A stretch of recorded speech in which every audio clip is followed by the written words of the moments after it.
Hello stationery friends, Frank here, and today I'll be walking you through some of my stationery toolkit and system updates in the last couple of weeks. I suppose we'll be talking about a little bit about the weather and some of the recent weather updates from the last few days, and I'll walk you through what I'm currently reading, which I find really interesting. You might find it to be a bit of rambling nonsense, but perhaps you'll find it interesting as well.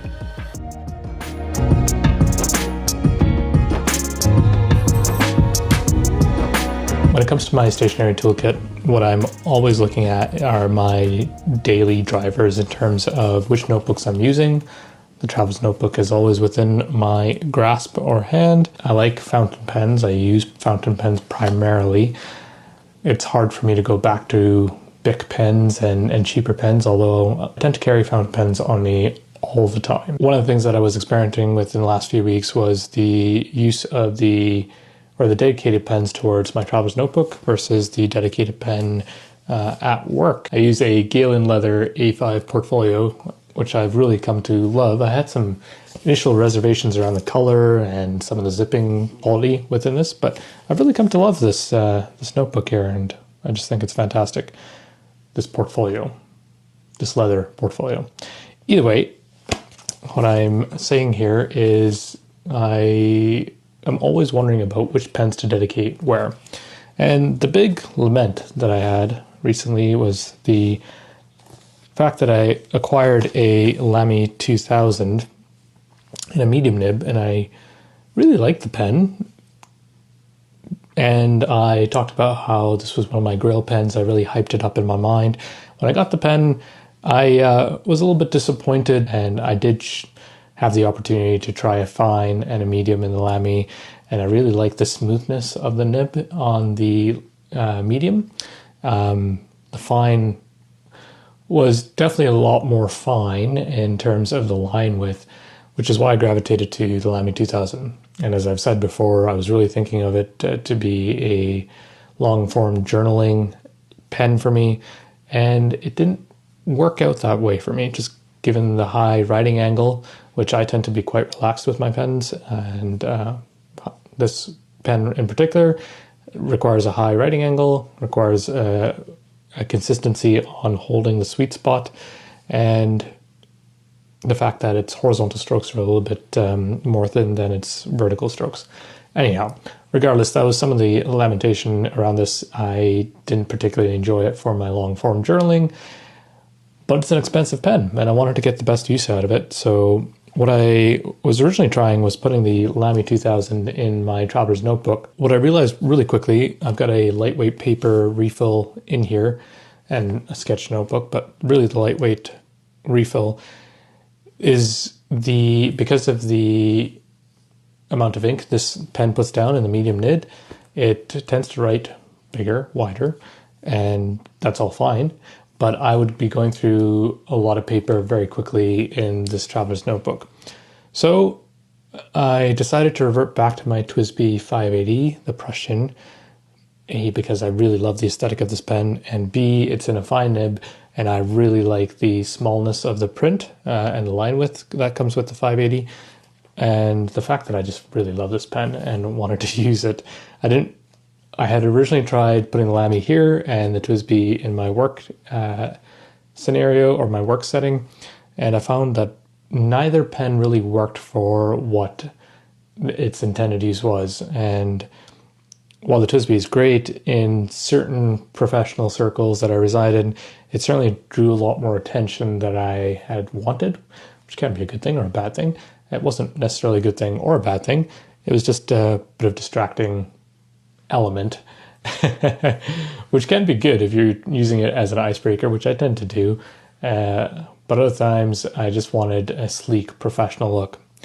Anyhow, long story short, what I ended up doing was putting the TWSBI 580, as I mentioned, back into Traveler's Notebook, which has been fantastic. It has just gotten me back into a smaller writing form, so I can pack a lot more into the notebook and get more usage out of the limited space within the lightweight paper refill here.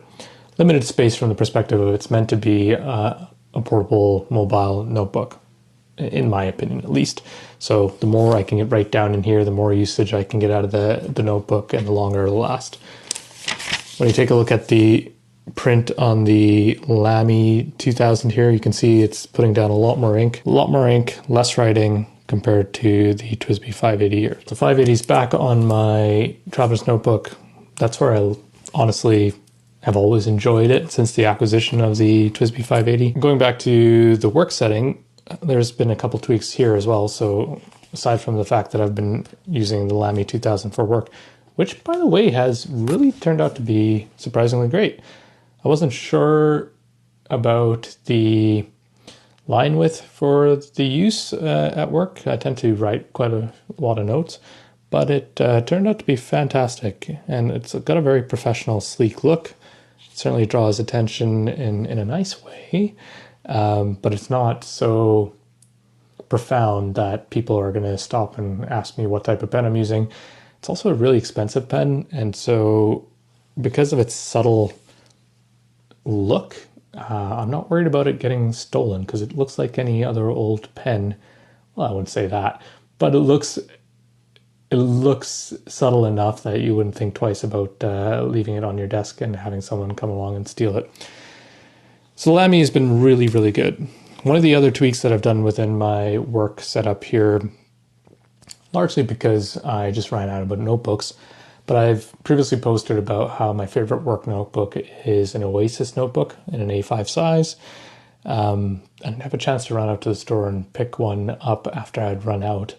And when I was looking through my stock or my inventory of notebooks, I had a Midori A5 lined kicking around. This was a gift. I don't prefer lined notebooks. That's not my style. Typically, I really like blank notebooks or gridded notebooks. Dotted notebooks, not grid. So yeah, when it came to just requiring a notebook, I ended up picking up or just taking the Midori lined one that was collecting dust in my drawer. So I flipped that out, and I'm very happy to report that both the combination of the LAMY 2000, obviously I love the paper, I've raved about the paper before, and the notebook, it's been a really nice combination. Still not completely sold on the lined aspect, but it does seem to keep things in order. I find lines, personally for me, the aesthetic is very distracting. But within the Midori A5, the lines are subtle enough that it's not obvious. Combined with the LAMY 2000, which has got that thicker ink in here, I find that it's just really a really good combination, with the LAMY being more pronounced than the lines in the background. So yeah, this has been, I guess, the biggest tweak within my system here is the use of the LAMY 2000 within my Galen Leather A5 portfolio. This has got some beautiful scuffs in here and some ink splatters. Lots of beautiful scuffs and scratches. It's really built some good character. One of my first videos on this channel was the review on the Galen Leather A5, and I think I titled it, "Did I Pick the Wrong Color?"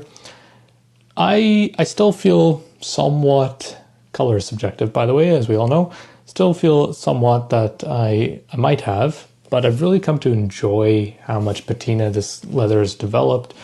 Character, it has darkened over time.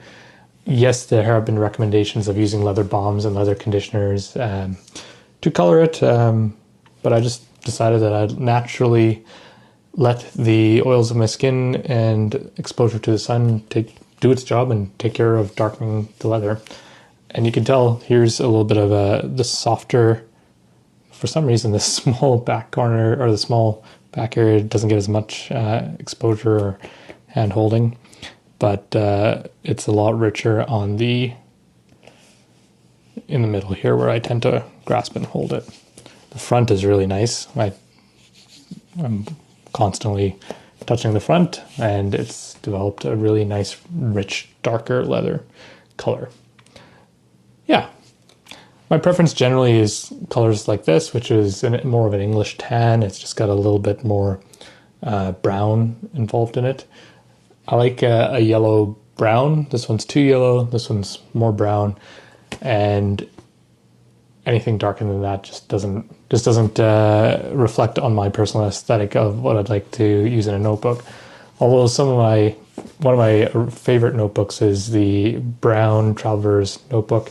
I tend to use that for going on hikes and things like that. So yeah, this is my trusted brown Traveler's notebook, and this is the Camel. I think they call it a Camel. Personally, I gravitate towards the Camel just in terms of, as I mentioned, the natural aesthetic. But if you look at the back, it's getting closer to the brown, the Camel. Front still is retaining the beautiful yellow, back's a bit more brown. I like this guy just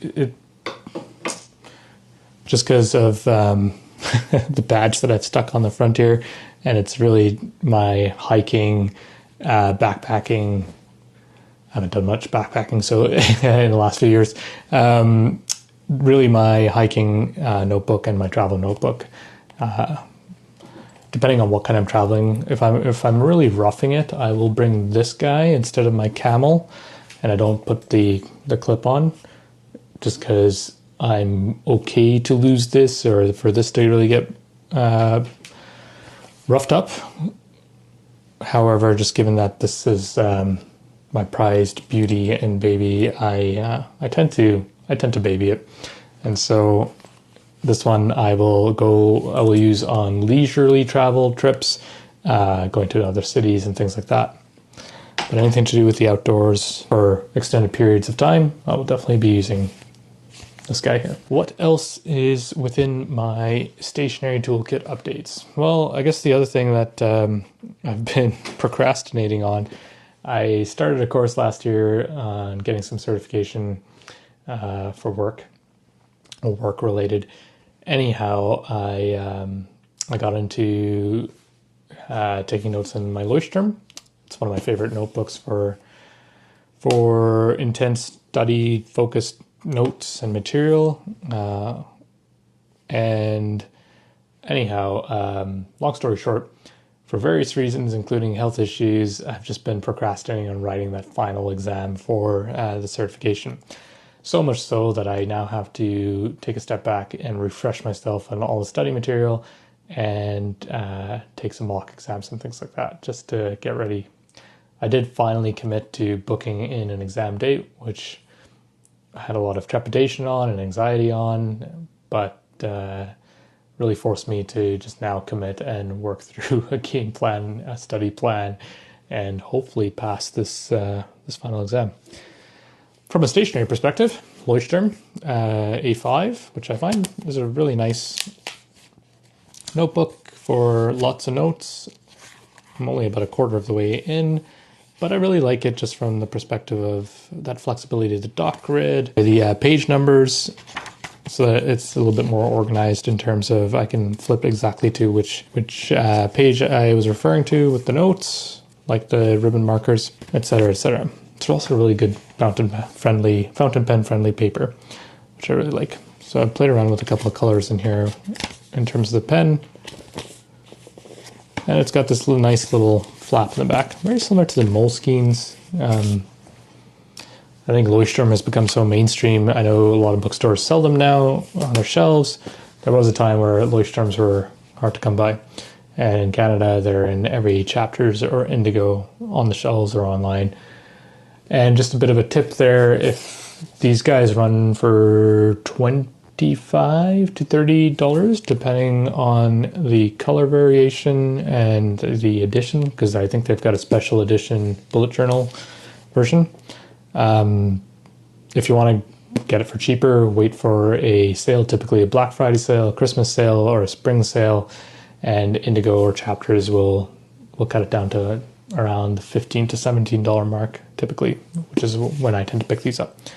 I don't use Leuchtturms very much. I gravitate a lot more to the Midori paper, Tomoe paper, so a lot more of the Japanese, just for the characteristics on the fountain pen, particularly on the Tomoe, to show some of the sheening characteristics. But Leuchtturms are good daily drivers. I used to use this consistently when I was younger and journaling. This was my go-to notebook for everything, and now I gravitated, I guess, a lot more towards softcover notebooks. And I like to wrap my softcover notebooks in some really nice leather products like the pop-of leather notebook cover. And my wife uses an Galen leather A5 Slim, but this one's the pop-of leather, which I still have to talk about, and that'll be coming up in an upcoming video. One of the things on here in the Leuchtturm is this beautiful a pen holder, and it slides onto the front cover. So it's just a big elastic band, slides onto this guy. I bought this probably 12, 13 years ago. Actually, I received it as a gift, and this was from a company called Quiver down in the States. I'm not actually sure if they're still around, but they make one and two pen variations. I think they even have a larger one, 3 or 4 pen variation pen holder for hardcover notebooks.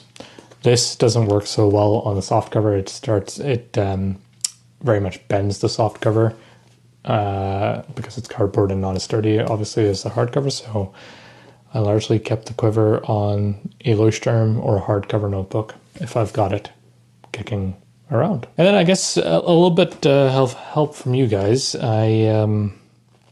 For my daily long form journaling notebook, my favorite notebook, and I've talked about it, is the Midori A5 Plain. However, I've been experimenting with a few different notebooks in terms of my long form journaling just because A, I got a gift, and B, I have always expressed the desire to explore Tomoe paper. And I was given a Nebula notebook. This was ordered from Goulet Pens as a gift for me. It's Tomoe paper. It's really gorgeous. It's a softcover notebook. It's plain. I like their little graphics here. It's a lay flat, and I've just loved it. I think I really like this particular use of the Tomoe paper, whatever Tomoe variation they use in here. It's very smooth, and it comes with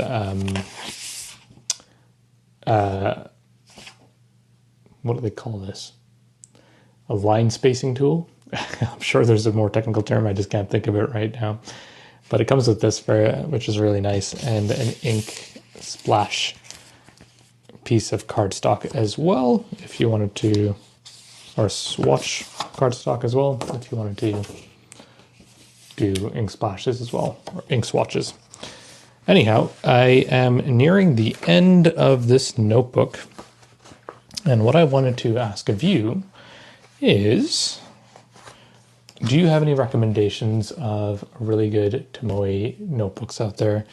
They tend to be expensive, and everything's quite expensive these days. This one wasn't too bad from what my wife told me. She was the one who got it for me. It was $20 US, if I remember correctly. Lots of good paper in it.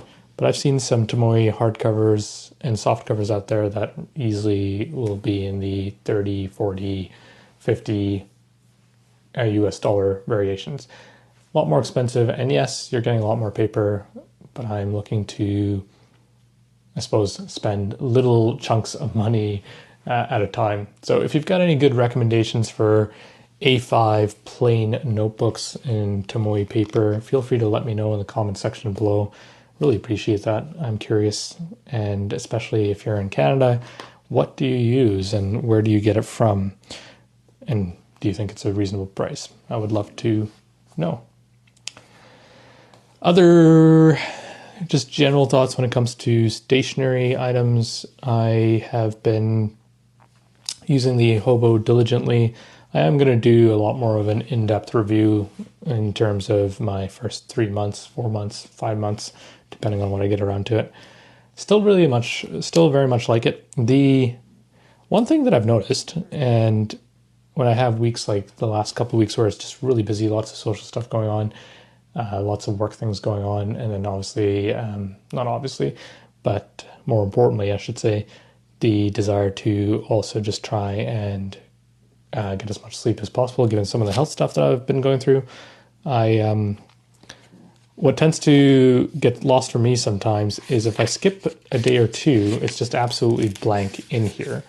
And like here's a great example of Tuesday the 9th. I just had no opportunity to look at the notebook and it was blank. And because it's a daily driver, and I've talked about this, I've been very religiously a weekly planner, and now I'm trying to switch into a bit of a daily format, just given that's how the Hobo is set up here. I find it interesting and curious for me that I don't look at that planner on a daily basis still. I have a weekly plan that's kind of mapped out generally in here on the Sundays, which I tend to gravitate towards more look at the Sunday, see what's actually going on for the week ahead. And in days like Tuesday, March 19th, it's not so much jotting things down on that specific day. It's looking at the weekly plan and saying to myself, hey, what are the two things that I should kind of keep in the back of my mind and for that day, given how busy it is, and see if I get around to it. So interesting with the Hobo, still experimenting, still trying things out. And I still very much like it.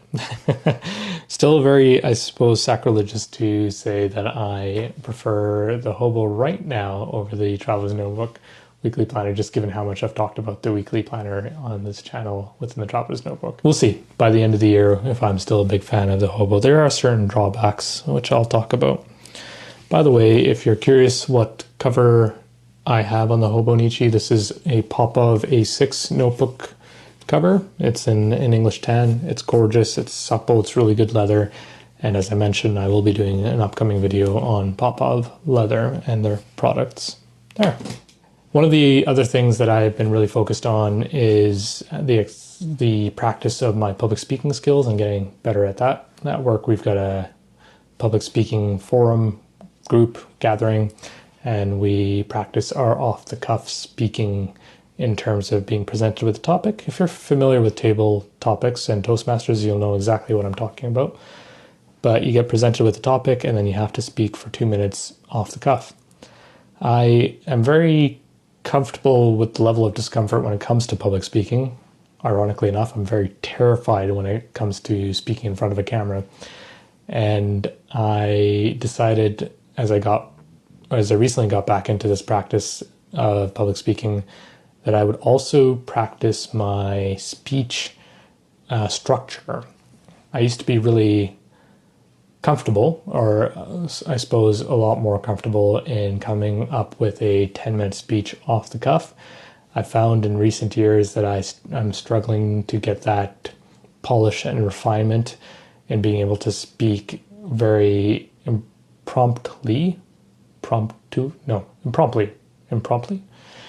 Speaking in the moment when somebody asks me a question for 4 to 5 minutes or for 10 minutes, and I tend to be repetitive as I'm probably doing on the camera right now and rambling. What I decided I would do is just take one of my old notebooks here.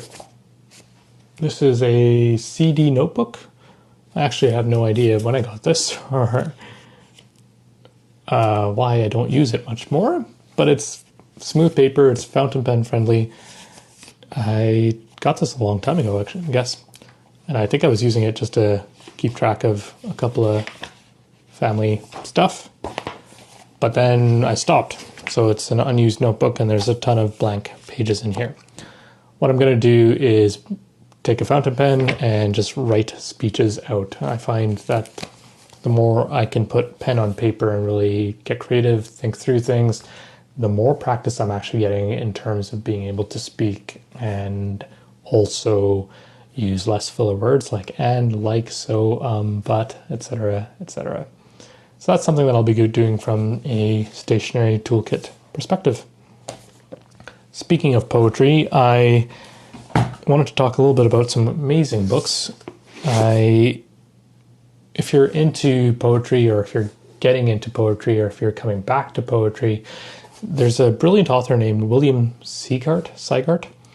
I'm sure I'm butchering his last name pronunciation, but the important part is this book is called The Poetry Pharmacy. And what the author has done here is he's selected his favorite poems, from classic poems to modern poets, that really that he's categorized in terms of addressing emotional, mental states.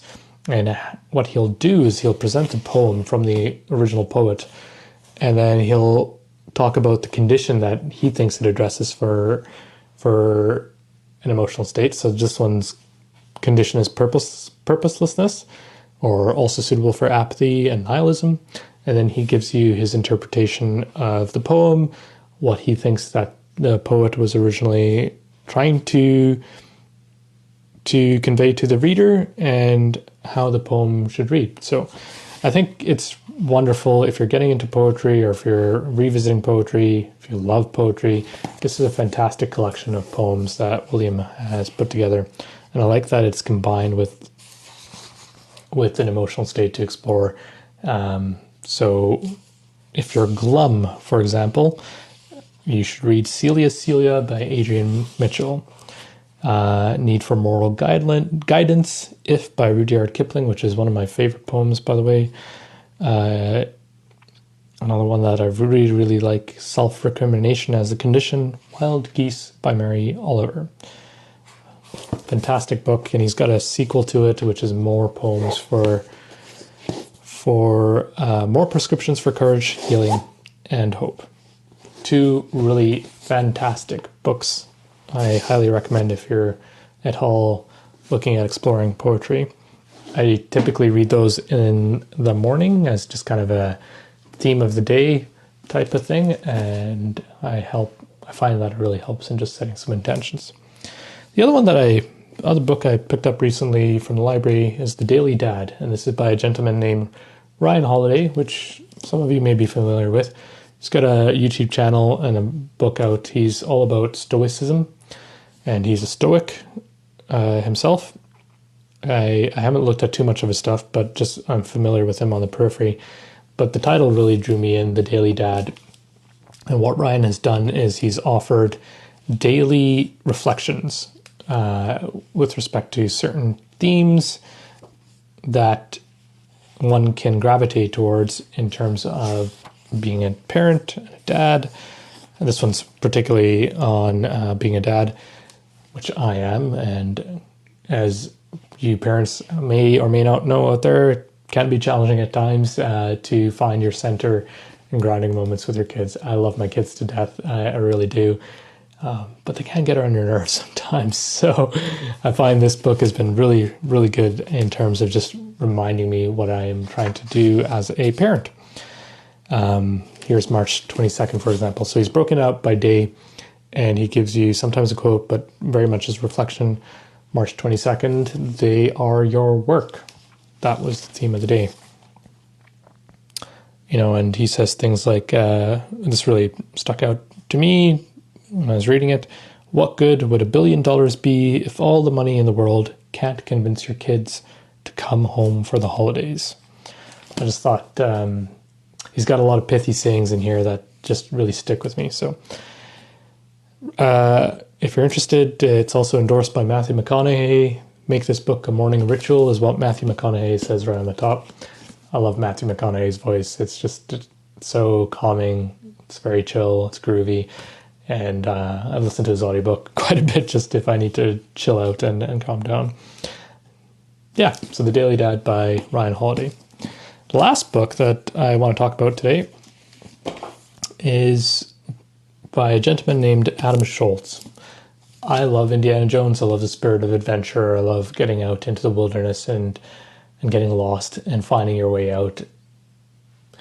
I haven't done any treasure hunting in my life, nor have I tried to escape evil villains. Adam hasn't done treasure hunting or escaping evil villains, but he is incredible at exploring the Canadian wilderness, traversing it, which is quite a large space. Right at the top here of his latest book, Where the Falcon Flies, he says, a 3,400 kilometer odyssey from his doorstep to the Arctic. And the thing that's great about Adam is he's a brilliant writer. He has this ability to take the reader exactly into the environment he's facing, into the situations he gets himself into and out of it. He's just got such a incredible aptitude for describing the nature or the natural surroundings around him that you really feel like you're up there in the Yukon with him, or wherever he might be. He's known for taking his canoe and just paddling out. There's a little photo picture here. I don't know if you can really see that. But just paddling out in a direction of where he wants to go and living off the land as much as possible.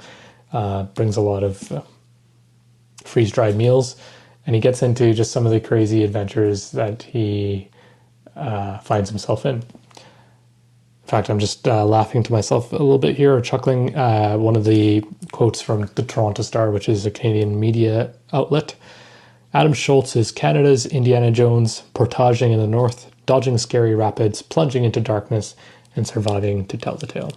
The other thing that happened these past few days, we've had massive temperature swings here in the city of Calgary, 20-degree swings. Spring is there for most people, I believe, but it would be hard to tell if you're in Calgary. We've had a massive snow dump of 25 centimeters of snow in the last 3 days and continuing to fall this morning. There's a lot of folks who are generally upset by the idea that we had sunshine and dry grounds a week ago, and we're in 2 feet of snow as of this morning. Personally, I really love winter. I love to get out in winter. I haven't been able to cross-country ski at all just because of some of the health stuff that I've been going through. But this morning I might give it a try, just see how I do. This is just a scene from my walk into work, and the beautiful Bow River here with some snow falling, which I just really like. And the interesting thing here is come Tuesday or Wednesday of next week, so a few days from today, the temperature is supposed to climb back up to 16, 17 degrees, if I remember correctly. Somewhere that's in the plus range for sure. And most of the snow that's on our ground is going to be gone by Wednesday. Well, I think that's enough rambling for today. I hope you're enjoying your stationery out there, or if you're new to stationery, I hope some of this was inspirational to get into stationery. Find it's always a really nice grounding set of tools and systems and implements that are really useful in my life. Take care, have a wonderful day, and bye for now.